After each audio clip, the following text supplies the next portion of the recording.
Abdali missile का test किया है। सिर्फ 450 किलोमीटर है मिसाइल की रेंज।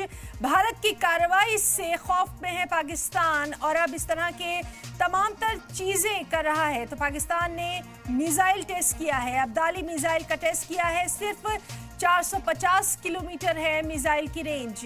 तो कहीं ना कहीं भारत की तरफ से जो सख्त कार्रवाइयां लगातार की जा रही हैं, और कल आपको याद होगा जिस तरह से भारत के तमाम तैयारों ने आसमान में ऊंची उड़ान भरी थी, उससे कहीं ना कहीं बौखला गया है पाकिस्तान। और अब उसने भी अब्दाली मिसाइल का टेस्ट किया है, जिसकी मिसाइल की रेंज सिर्फ 450 यानी 450 किलोमीटर है।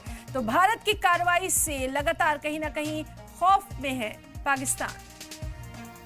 पाकिस्तान ने किया अब्दाली मिसाइल का टेस्ट। सिर्फ 450 किलोमीटर है मिसाइल की रेंज।